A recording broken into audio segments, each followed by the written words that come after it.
Hi there, this is Mark Donaldson from Cacao and Chocolate, and today I'm talking to Jana Dawson of the School of Positive Psychology on the subject that there is more to chocolate than just taste. So Jana, we've just had a very intimate taste session with chocolate, right? And I think that surprised you quite a lot in the sense that there were tastes and flavors and emotions that really didn't come into your expectations. So tell us, how would you relate that to the work you do in positive psychology?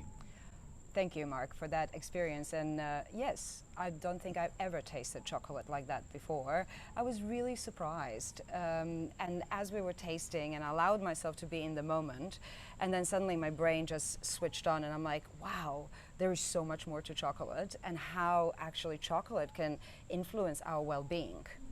And three things really stood out for me after we did our savoring session. And so having this positive experience is really a way that we can improve our well-being. So for example, we actually have an intervention in positive psychology which is called savoring. And a lot of the times that's really hard for people to do because it's nothing tangible attached to it. So let's say it's remembering a past experience or trying to think of the last meal you had that you really enjoyed. But in this moment when we'd had it, it was very tangible. We had actual chocolate there. So that in its way helps you focus on this experience of savoring. So what savoring really is having capacity to attend to and appreciate a positive experience that's happening for you in that moment. And the reason you do that because it actually intensifies that experience. It prolongs it, and it actually adds more appreciation to this whole event that you're having. I understand, and I saw the way that you approached it in a different moment. But one thing that I think that I always say to people, and I mention it several times during the tasting, is you need patience. Yes, you do need patience, and that's really hard for people, right? Yeah, that's right. Yeah. But that's also something that in your work you must have trouble in getting people to understand that they need to put the time aside for them and to focus on something. For me, if I'm doing a chocolate tasting, I'm there to lead people through that little journey. And it gives me a lot of satisfaction to see them realize that the more patience and the more focus they give, the better results they get in terms of their well-being of the experience. Yeah, and really that translates to everything else we do in life as well. So this is a perfect opportunity to actually start training your mind to be able to give attention and focus to what is at hand in that moment. You know, for example, paying attention to the experience itself, because we are so used to shifting attention so quickly. We're busy thinking about the next meeting that we have to go to. We're thinking about the past as well. You know, where did I mess up earlier in the day? Usually that emotions are attached with regret or guilt.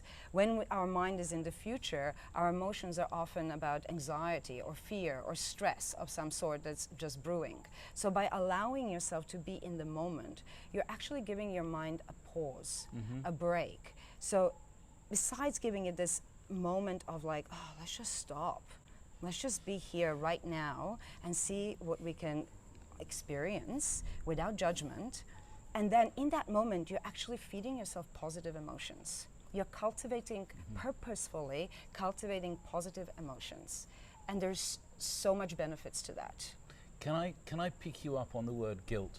Yes. Because one of the things that maybe you weren't expecting is how little piece of chocolate we had. I mean, you know, we had this tiny square cut into four basically, so one very small piece of chocolate. Now normally when people eat chocolate they just take a large piece and they put it in their mouth and they chew it and they swallow it, right? Yep.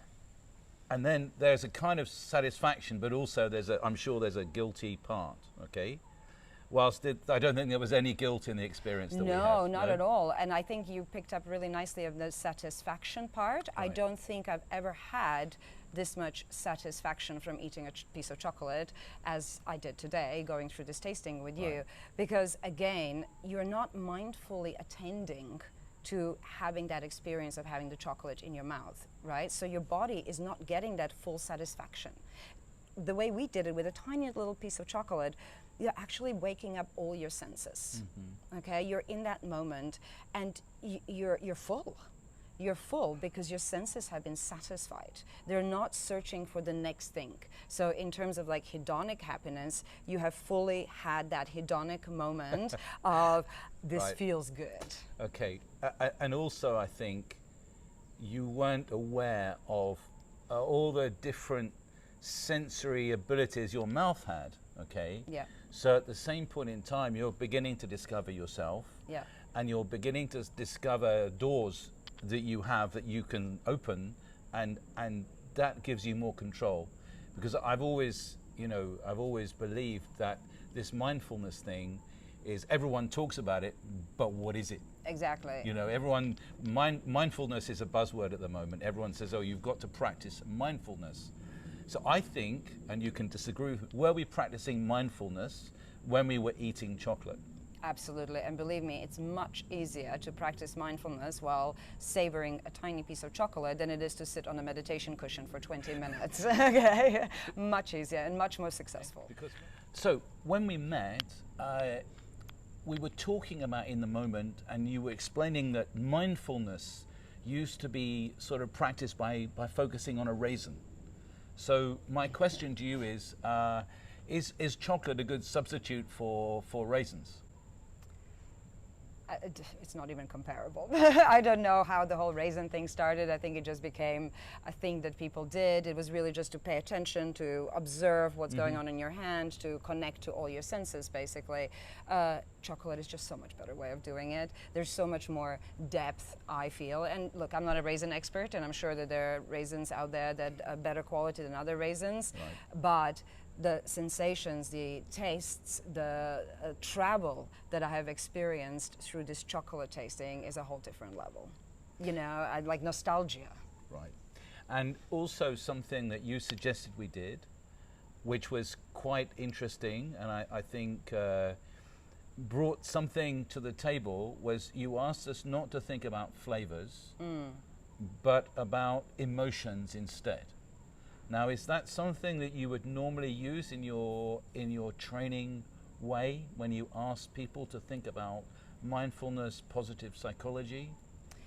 Yes, I mean, emotions are a huge thing when it comes to our well-being. And, you know, for example, in this COVID situation, we're talking a lot about resilience. We know that we can actually fill our resilience reservoirs and kind of top up a little bit when we're getting depleted by purposefully cultivating positive emotions in our life. Right? So what we're trying to do, even in the darkest of times, in times of adversity, consciously create slices of joy for yourself throughout the day so that you could be topping up this resilience, right? So honestly, this to me was a slice of joy in my day where I can cultivate these positive emotions. And I hope we have time for this. I just want to sort of give context to it. Positive emotions are not just about this moment that I'm experiencing right now. Positive emotions actually build our resources.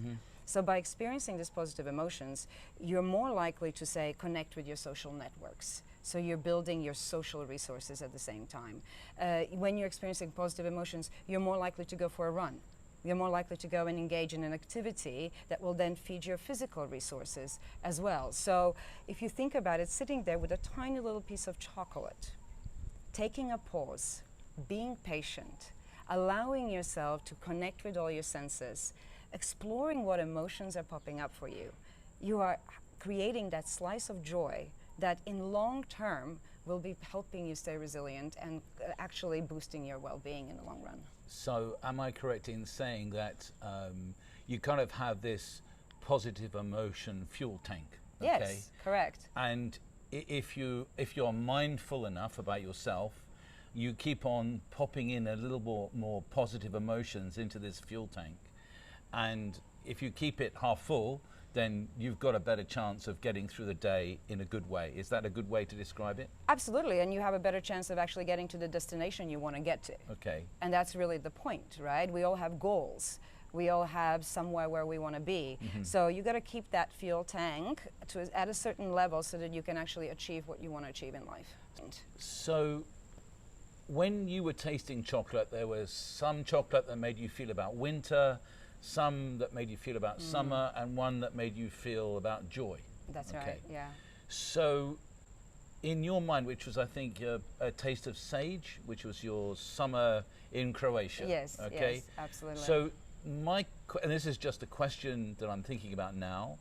So if someone knew that there was a certain type of chocolate, like the ones we've tasted, which gave them that maximum emotional plus, then maybe that's what they need to try and focus on a regular basis to top up, to put something in the tank. Okay? Yeah? Yeah. So don't have the one that makes you think of dark winters or whatever.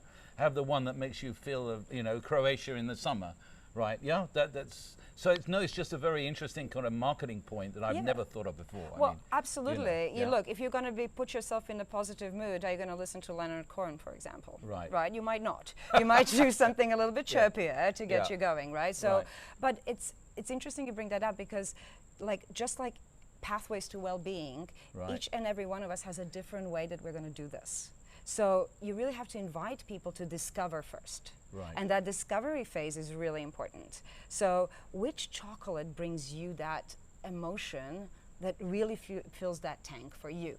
Okay, because it'll be different for everybody, as we found out today, well, right? Exactly. So there is it's not prescriptive. It's more like you have to bring yourself to the table first. Right. You have to explore, you have to discover, and once you find that, sure, why not? Interventions are about replicating what works. Yeah, okay? absolutely. So once you figure out what works for you, Keep on doing it. keep on doing it. So, I think that what we must say is, discover what's good for you. Yeah. And keep on doing it. And so therefore, I think we can say that chocolate and positive psychology are unusual bedmates, okay? And Jana Dawson, thank you very much for joining me today. Thank you, Mark, for having me. Okay. Thanks, everybody. Okay, bye. Bye.